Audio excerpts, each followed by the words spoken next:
گردن کو جھکا دیتا ہے خیرات کا پتھر، جہاں میں مانگنے والوں کے سر کبھی اونچے نہیں ہوتے۔ اللہ تبارک و تعالیٰ کے جو بندے ہوتے ہیں نا، ان کے ساتھ خدائی مدد ہوتی ہے، خدائی مدد۔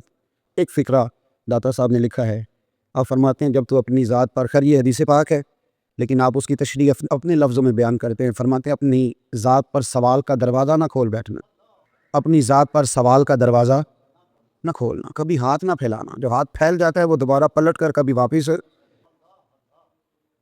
ورنہ تیرے لیے زندگی بڑی دشوار ہو جائے گی۔ بڑی باوقار زندگی ہوتی ہے ان لوگوں کی جنہیں اللہ نے جو دیا ہوتا ہے وہ اس پر راضی ہوتے ہیں، اور جہاں رب کریم نے انہیں بٹھایا ہوتا ہے بڑے مطمئن ہوتے ہیں، بڑے شاندار ہوتے ہیں۔ داتا صاحب کی ساری تعلیمات انسانیت سے بات کرتی ہیں، بڑی صاف ستھری زندگی گزاری، اور یہ وہ تربیت سے بات کرتی ہیں۔ دنیا اسلام کے وہ عظیم صوفی ہیں، لوگوں کا عرس سال کے بعد ہوتا ہے، ان کا روزانہ ہی عرس ہوتا ہے۔ درباروں پہ دیگیں کبھی کبھی پکتی ہیں، داتا صاحب ہر وقت ہی پکتی رہتی ہیں، ہر وقت ہی وہاں رونقیں رہتی ہیں، ہر وقت ہی، ہر جمعرات کو ہی عرس ہوتا ہے۔ داتا صاحب نے لکھا ہے کہ ایک بادشاہ تھا، اس کا نام تھا ابو مسلم۔ اس نے نا ایک درویش کو قید کر دیا، بے گناہ، توجہ ہے نا میری بات پر؟ تو داتا صاحب نے لکھا ہے، فرماتے ہیں ایک بادشاہ تھا ابو مسلم، اس نے ایک درویش کو قید کر دیا، بے گناہ ہی قید کر دیا، بے گناہ۔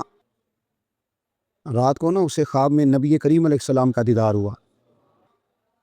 وہ بادشاہ بھی اللہ اللہ کرتا تھا، تو حضور فرمانے لگے تو نے رب کے ایک دوست کو قید کر دیا ہے؟ تو وہ آدھی رات کو اٹھا تہجد سے پہلے، اور بادشاہ نے خود آ کے تالا کھولا جیل کا اور اس درویش کو آزاد کیا۔ جب وہ جانے لگے تو بادشاہ کہنے لگا میں نے آپ کو آزاد تو کر دیا، تو میرے لیے کوئی حکم ہو تو بتائیے گا۔ وہ درویش سمجھ وہ بھی ساری بات گئے، تو پلٹ کے کہنے لگے جس کے لیے محبوب آ کے سفارشیں کریں وہ پھر دنیا داروں سے سوال کرے گا؟ اللہ کے محبوب جس کی سفارشیں کریں وہ پھر دنیا داروں سے سوال کرے گا؟ گردن کو جھکا دیتا ہے خیرات کا پتھر، جہاں میں مانگنے والوں کے سر کبھی اونچے نہیں ہوتے۔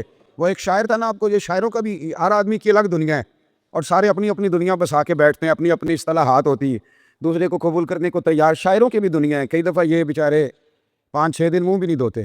پاکستان کی ایک خاتون وزیر اعظم گزری ہیں، انہوں نے اپنے قلم سے لکھا ہے ایک جگہ پہ، کہتی ہیں مجھے کسی نے کہا کہ اتنی بڑی جگہ ہے تو یہاں پلازے بنا دیے جائیں تو بڑے کام آئیں گے سرکاری، اور بہت سارا مال جو ہے وہ ہمارے ہاتھ آئے گا۔ تو کہتی ہے میں بغیر پروٹوکول کے ایک دن میں نے وزٹ کرنے کا ارادہ کیا، تو کہتی ہے میں نے وہاں نا جھانک کے دیکھا تو بڑے بڑے غریب لنگر کھا رہے تھے، سوئے ہوئے تھے، لیکن جب میں داتا صاحب گئی، چونکہ بغیر پروٹوکول کے گئی تھی، پتہ نہیں کون تھا جس نے میرے دل میں یہ بات ڈالی کہ پلازے بن گئے تو امیروں کے کام آئیں گے، یہ جگہ کھلی رہنے دو، غریبوں کے کام آؤ۔ کروں مدح اہل دول رضا، پڑے اس بلا میں میری بلا، میں گدا ہوں اپنے کریم کا، میرا دین پارا نانی۔